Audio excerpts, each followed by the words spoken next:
Bonjour à tous, nous poursuivons avec la 5e Mishnah du 2e Pérek.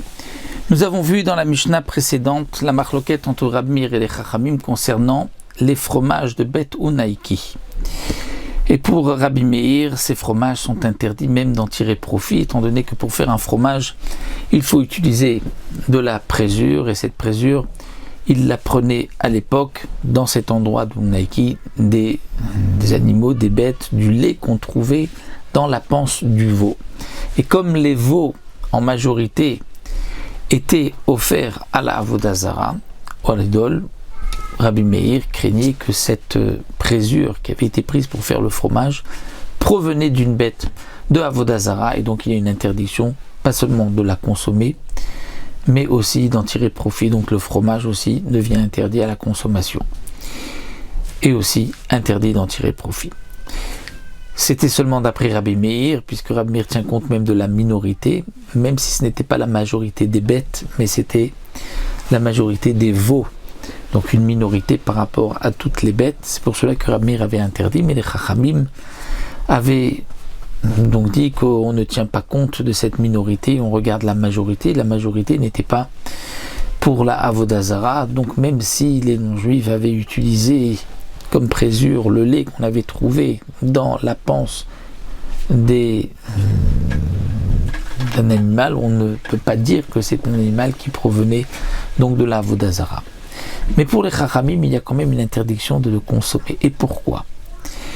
Et comme nous explique ici le Barthénora, il n'y a pas de crainte que le lait provient d'une bête non cachère, comme du lait d'ânesse, du lait de truie ou du lait de chamelle. Pourquoi ? Parce que nous savons que le lait d'une bête non cachère ne peut pas devenir du fromage. Donc si c'est du fromage, c'est obligatoirement donc provenant donc du lait cachère de vache, de chèvre. Et donc c'est pour cela que la Mishnah ici va se poser la question pourquoi d'après les Chachamim on a interdit à la consommation les fromages des non-juifs. Amar Rabbi Yehuda, Sha'al Rabbi Ishmael Rabbi Yoshua. Rabbi Yehuda nous dit que Rabbi Ishmael a posé la question à Rabbi Yoshua lorsqu'ils étaient en chemin. Amarlo, il lui a dit pourquoi on a interdit les fromages des idolâtres, des non-juifs, puisque après tout c'est du lait qui est donc d'une bête cachère, et s'il n'y a pas de crainte de Avodah Zara, quel est le problème? Amarlo, il lui a dit n'oublions pas que la présure que l'on prend donc du lait qui se trouve dans la panse d'une bête, cette bête était nevela, elle a été tuée sans shrita. Donc de la même manière que la viande est interdite, donc le lait qui se trouve à l'intérieur de la panse est aussi interdit, et donc si c'est ainsi, le fromage va être interdit, au moins la consommation. Amarlo, il lui a dit, à ce moment-là, Rabbi Ishmael lui dit, mais je ne comprends pas. On sait qu'un sacrifice korban ola est bien sûr plus chamour qu'une bête qui n'a pas été égorgée. Pourquoi ? Parce que le korban ola, il y a même une interdiction d'en tirer profit. La nevela, on ne peut pas la consommer, mais il n'y a pas d'interdiction d'en tirer profit. Il y a aussi une interdiction de profanation lorsqu'on profite d'une bête, d'un sacrifice, d'un korban, ce qui n'est pas le cas pour une nevela. Et pourtant, pour la keva, la panse d'un korban ola, amrou, on a dit kohen shedato yafe soufa chaya, un kohen shedato yafe, c'est-à-dire qu'il ne fait pas attention à ce qu'il mange, il mange un peu n'importe quoi, il n'est pas dégoûté pour rien, il peut soufa, c'est-à-dire il peut prendre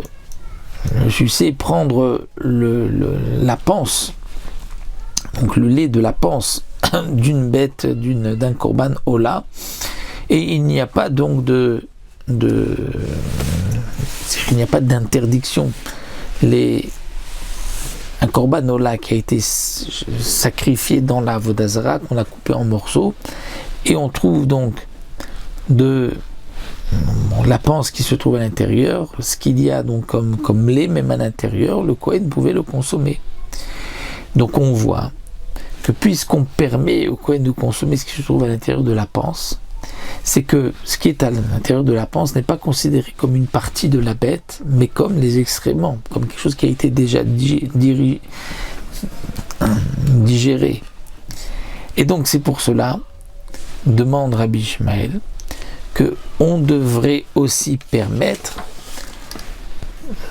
donc le lait d'une bête nevela, parce que c'est considéré comme pircha, comme des excréments, comme quelque chose de digéré.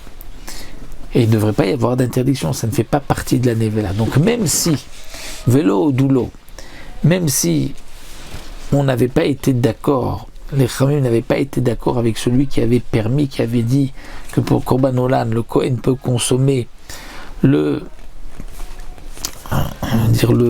lait qui se trouve à l'intérieur, mais malgré tout, on ne peut pas en tirer profit, midera banane, mais il n'y a pas de profanation. Donc s'il n'y a pas de profanation, cela veut dire que ça ne fait pas vraiment partie de la bête. Donc si c'est comme ça, la question revient. Pourquoi c'est interdit? Chazar Amarlo, à ce moment-là, Rabbi Yoshua revient et lui dit le problème, c'est parce que c'était ce qu'on utilisait, on utilisait la panse, donc le lait qu'on trouvait dans la panse d'une bête qui avait été sacrifiée pour la Vodazara. Et à ce moment-là, même ce qui est à l'intérieur et qui est considéré comme des excréments va être interdit. Parce que pour la Vodazara, comme dit le Barthénora, tout est interdit, tout ce qu'on trouve dedans. Alors la question est évidente. À Marlo, Rabbi Shmuel lui dit alors pourquoi on n'a pas interdit Béana? Pourquoi on n'a pas interdit même d'en tirer profit? Puisque si c'est Avodazara, il y a un problème même d'en tirer profit.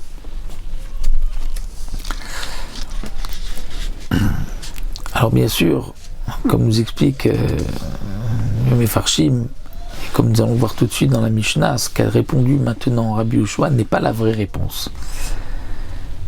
Parce que sinon, on ne devrait pas interdire le fromage dans n'importe quel endroit. On devrait interdire seulement là où il y a une crainte de Avodazara. Et même Rabbi Meir n'avait interdit que le fromage betunaiki. Mais la vraie raison, comme elle n'est pas expliquée ici dans la Mishnah, mais comme elle est rapportée, c'est que ils n'utilisaient pas le lait qu'on trouvait dans la panse, mais ils utilisaient même la peau, une partie de la panse. Et donc partie de la panse d'une bête non cachère nevela est interdite, et à ce moment-là il y a même une interdiction même d'en faire du fromage, et le fromage sera interdit à la consommation. Ça c'est la vraie raison, mais Rabbi Yoshua n'a pas voulu répondre, et donc c'est pour cela, nous dit la Mishnah, ici au Ledavar Acher, il l'a détourné vers autre chose, il n'a pas voulu donner la vraie réponse.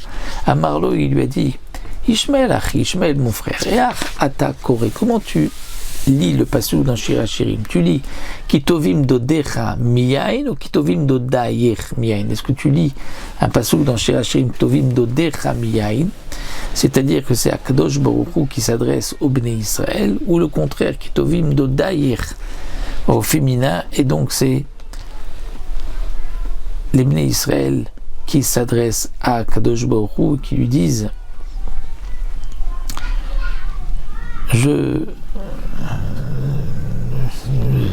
j'apprécie particulièrement Dodaïr, c'est-à-dire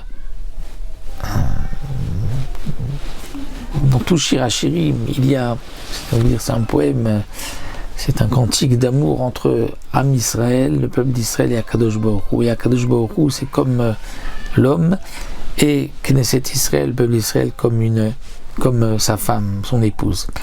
Et donc c'est pour cela que dans le Shir HaShirim, dans le début du Pasuk, les Bnei Israël disent, nous voudrons que Akadosh Baruch Hu nous embrasse, donc un baiser de sa bouche, kaviachol, et on dit Kitovim dodecha miyain. Alors est-ce que cela signifie que c'est Akadosh Baruch Hu qui répond, ou c'est Knesset Israël qui dit à Akadosh Baruch Hu?